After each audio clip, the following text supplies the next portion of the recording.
Cinema ಮಾತ್ರ ತುಂಬಾ ಅದ್ಭುತವಾಗಿದೆ. ಪ್ರತಿಯೊಂದು ವಿಜುವಲ್ಸ್ ಇರ್ಬೋದು, ಅವರ ಒಂದು ಎಫರ್ಟ್, ಅವ್ರ ಆಕ್ಟಿಂಗ್ ಮೇನ್ ಆಗಿ ಅವರ ಒಂದು 2 ಕ್ಯಾರೆಕ್ಟರ್ಗಳಿಗೆ ಅವ್ರು ಪಟ್ಟಿರುವಂತ ಶ್ರಮ ಇರ್ಬೋದು, ತುಂಬಾ ಮೆಚ್ಚುವಂಥದ್ದು. ಯಾರು ಈ ತರ ಮಾಡಿರ್ಲಿಲ್ಲ. ತುಂಬಾ ಚೆನ್ನಾಗಿದೆ. 4 ವರ್ಷದಿಂದ ಕಾದಿರೋದಕ್ಕೆ ತುಂಬಾ ಅದ್ಭುತವಾಗಿ ಮೂಡ್ ಬಂದಿದೆ ಫಿಲಮು. ಎಲ್ಲಾರು ಬನ್ನಿ, ಎಲ್ಲಾ ನಟರ ಅಭಿಮಾನಿಗಳು ಬನ್ನಿ, ಕನ್ನಡ ಸಿನಿಮಾನ ಗೆಲ್ಸಿ. ಕನ್ನಡ ಸಿನಿಮಾ ಇನ್ನ ನೆಕ್ಸ್ಟ್ ಲೆವೆಲ್ಗೆ ಹೋಗ್ಬೇಕು, ಅದಕ್ಕೆ ಎಲ್ಲರೂ ಸಪೋರ್ಟ್ ಮಾಡಬೇಕು. ಸಿನಿಮಾ ಮಾತ್ರ ಅದ್ಭುತವಾಗಿದೆ. ಎಲ್ಲರೂ ಬನ್ನಿ, ಕನ್ನಡ ಸಿನಿಮಾ ಗೆಲ್ಸಿ. ಅವ್ರದ್ದು ಸರ್ ಡೈರೆಕ್ಷನ್ ಹೇಳಂಗಿಲ್ಲ, ನಾವು ಒಂಥರ ಡಿಫ್ರೆಂಟ್ ಎಕ್ಸ್ಪೀರಿಯನ್ಸ್ ಇದು. ಬೇರೆ ಯಾವುದೇ ಇದುವರೆಗೂ ನೋಡಿರೋ ಸಿನಿಮಾಗಳಿಗೂ ಟಾಕ್ಸಿಕ್ಗೂ ತುಂಬಾ ಒಂದು ಬೇರೆ ಆದಂತ ಫೀಲೇ ಕೊಡುತ್ತೆ ನಿಮ್ಗೆ. ಅದು ನೀವು ಥಿಯೇಟರ್ ಅಲ್ಲೇ ಬಂದು ಎಕ್ಸ್ಪೀರಿಯನ್ಸ್ ಮಾಡಿ. ತುಂಬಾ ಅದ್ಭುತವಾಗಿದೆ. ಅವರು ಗೀತು ಮೋಹನ್ ದಾಸ್ಗೆ ಹ್ಯಾಟ್ಸ್ ಆಫ್ ಹೇಳ್ತೀನಿ. ಚೆನ್ನಾಗೈತೆ, ಏನ್ ತೊಂದ್ರೆ ಇಲ್ಲ, ನೋಡ್ಬೋದು. ಮೂವಿ ಚೆನ್ನಾಗೈತೆ. ನಮ್ಮ ಮೈಸೂರು ಹುಡುಗ ಬೆಳಿಬೇಕು, ಕೊಡುವರಹಳ್ಳಿ ಹುಡುಗ ಬೆಳಿಬೇಕು ಅನ್ನೋದು ನಮ್ಗೆ ಆಸೆ. ಇನ್ನೊಂದು ಹುಡ್ದಾಗ್ಲಿಂದ ಯಶಾಭಿಮಾನಿ. ಇದು ನಮ್ಮ ಮೈಸೂರು ಜಿಲ್ಲೆಯಿಂದ ಕೊಡುವರಹಳ್ಳಿ ಒಂದು ಇದರಿಂದ ಹೋಗ್ಬಿಟ್ಟು ಪ್ಯಾನ್ ಇಂಡಿಯಾ ಮೂವಿ ಮಾಡಿದಾರೆ ಅಂತಂದ್ರೆ ಗ್ರೇಟು. ಇತಿಹಾಸ ಇದೆಲ್ಲ.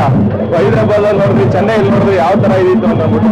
ಮೊದಲಿ ಈ ಮೂವಿ ಯಶಸ್ವಿಯಾಗಿ 100 ದಿನ ಓಡ್ಲಿ, ಒಳ್ಳೆ ಅವರು ಪಟ್ಟಿರೋ ಕಷ್ಟಕ್ಕೆ ಪ್ರತಿಫಲ ಸಿಗಲಿ ಅಂತ ಟಾಕ್ಸಿಕ್ ಮೂವಿಗೆ ಹಾರೈಸಕ್ಕೆ ಇಷ್ಟಪಡ್ತೀನಿ sir. Okay sir, thank you. Hello, ನಮಸ್ಕಾರ. ಆಕ್ಚುಲಿ ಟಾಕ್ಸಿಕ್ ಮೂವಿ ರಿಲೀಸ್ ಆಗಿದೆ. ಎಲ್ಲರೂ ಎಷ್ಟು ಎಕ್ಸೈಟ್ಮೆಂಟ್ ಆಗಿದ್ದಾರೆ, ನಮ್ಮ ಕನ್ನಡದ ಜನತೆ ಎಷ್ಟು ಎಕ್ಸೈಟ್ಮೆಂಟ್ ಆಗಿದ್ದಾರೆ ಟಾಕ್ಸಿಕ್ ಅಂತ ಗೊತ್ತು. ನೀವೆಲ್ಲ ನೋಡ್ತಿದ್ದೀರಾ ಫ್ಯಾಷನ್ ಹೆಂಗಿದೆ ಅಂತ. ಬಟ್ ಎಕ್ಸೈಟ್ಮೆಂಟ್ ಇಟ್ಕೊಂಡು ಥಿಯೇಟರ್ ಬನ್ನಿ. ಐ ಪ್ರಾಮಿಸ್ ಯು, ಯಾಕಂತೂ ಡಿಸಪಾಯಿಂಟ್ ಆಗ್ತಂತೆ ಹೋಗ್ತೀರಾ. ಯಾಕಂದ್ರೆ ಫಿಲಮ್ ಆ ರೇಂಜಿಗಿದೆ, ನೆಕ್ಸ್ಟ್ ಲೆವೆಲ್ ತಗೊಂಡೋಗಿದ್ದಾರೆ. ಕನ್ನಡ ಇಂಡಸ್ಟ್ರಿ ಯಶೋರ್ ಒಂದು ಮಾತು ಹೇಳಿದ್ರು, ವೇಟ್ ಅಂಡ್ ವಾಚ್, ಕನ್ನಡ ಇಂಡಸ್ಟ್ರಿನ ನೆಕ್ಸ್ಟ್ ಲೆವೆಲ್ ಬೆಳೆಸ್ತೀನಿ ಅಂತ. KGF Chapter 2 ಮೂಲಕ ಕನ್ನಡ ಸಿನಿಮಾನ ಇಂಡಿಯಾ ಪರಿಚಯ ಮಾಡಿದ್ರು. ಈ ಟಾಕ್ಸಿಕ್ ಮುಖಾಂತರ ಪ್ಯಾನ್ ವರ್ಲ್ಡ್ಗೆ ಪರಿಚಯ ಮಾಡ್ತಿದ್ದಾರೆ. ನಾವೆಲ್ಲ ಕನ್ನಡಿಗರು ಎಲ್ಲರೂ ನಿಂತ್ಕೊಂಡು ಎಷ್ಟೋರ್ ಮುಂದೆ ನಿಲ್ಲೋಣ, ಅವ್ರಿಗೆ ಸಪೋರ್ಟ್ ಮಾಡೋಣ. ಇನ್ನ ನೆಕ್ಸ್ಟ್ ಇಂದ ಒಳ್ಳೊಳ್ಳೆ ಸಿನಿಮಾ ಬರೋಕ್ಕೆ ನಾವು ಸ್ಫೂರ್ತಿ ಆಗೋಣ. ಎಷ್ಟೋ ಸ್ಫೂರ್ತಿ ಆಗ್ತಾರೆ ಅಂತ ಹೇಳ್ತೀನಿ. ಲೇಡಿ ಡೈರೆಕ್ಟರ್ ಮಾಡಿರೋದು ಫಿಲಮು ಸಕ್ಕದಾಗಿ ಮಾಡಿದ್ದಾರೆ. ಇಂಥ ಫಿಲಮ್ ಮಾಡೋಕ್ಕೆ ಗಳಿಸ್ಬೇಕು. ಗೀತು ಮೋಹನ್ ದಾಸ್ ಅವ್ರು ಏನು ಅಂತ ಪ್ರೂವ್ ಮಾಡ್ಕೊಂಡಿದ್ದಾರೆ ಈ ಫಿಲಮಲ್ಲಿ. ಮತ್ತೆ ಹೀರೋಯಿನ್ಗಳ ಬಗ್ಗೆ ಹೇಳ್ಬೇಕು, ಒಂದೊಂದು ಕ್ಯಾರೆಕ್ಟರ್ ಮಾತ್ರ ಹೈಟಿಯಾಗಿ ಆಗಿದ್ದಾರೆ. KR ಅವರಾಗಿರ್ಬೋದು, ತಾರಾ ಸುತಾರಿ ಆಗಿರ್ಬೋದು, ರುಕ್ಮಿಣಿ ವಸಂತ ಅವರಾಗಿರ್ಬೋದು, ಅದಾದ್ಮೇಲೆ ಇವರು ಉಮಾ ಕುರೇಶ್ ಆಗಿರ್ಬೋದು, ಎಲ್ಲರೂ ಸಕ್ಕದಾಗಿ ಆಕ್ಟಿಂಗ್ ಮಾಡಿದ್ದಾರೆ. ಒಬ್ಬೊಬ್ಬ ಪಾತ್ರಕ್ಕೂ ಎಲ್ಲರೂ ಜೀವ ತುಂಬ ಆಕ್ಟ್ ಮಾಡಿದ್ದಾರೆ ಅಂತ ಹೇಳ್ಬೋದು. ಅಷ್ಟು ಸಕ್ಕದಾಗಿದೆ.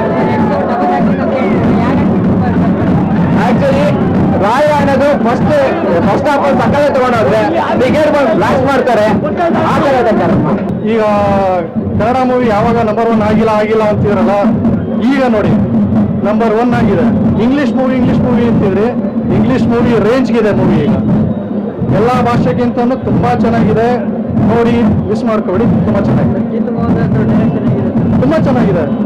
ನಾನು ಎಷ್ಟು ಮೂವಿ ಅವ್ರದ್ದು ಯಾವುದನ್ನು ಥಿಯೇಟರ್ ಬಂದು ನೋಡಿರಲಿಲ್ಲ. ನನಗೆ ಫಸ್ಟ್ ಟೈಮ್ ಬಂದು ಮೂವಿ ನೋಡಿದ್ದು. ತುಂಬ ಇಷ್ಟ ಆಯಿತು. ಮೂವಿ ಮಾತ್ರ ಅಲ್ಟಿಮೇಟ್ ಆಗಿದೆ. ಎಲ್ಲರ ಆ್ಯಕ್ಟಿಂಗು, ಪ್ರತಿಯೊಬ್ಬರ ಆ್ಯಕ್ಟಿಂಗು ಚೆನ್ನಾಗಿದೆ. ಡೈರೆಕ್ಷನ್ ಚೆನ್ನಾಗಿದೆ, ಗ್ರ್ಯಾಂಡ್ ಆಗಿದೆ. ಕನ್ನಡ ಮೂವಿ ಈ ಥರ ರಿಚ್ ಆಗಿರೋದು ಇದೇ ಫಸ್ಟ್ ಟೈಮ್ ನಾನು ನೋಡ್ತಾ ಇರೋದು. ಈ ಥರ ಮೂವಿ ಯಾವುದು ಬಂದಿಲ್ಲ. ಇನ್ನು ಮುಂದೆ ನಮ್ಮ ಯೂತ್ಗೆ ಕರೆಕ್ಟ್ ಆಗಿರೋಂಥ ಮೂವಿ ಇದೆ. Thank you.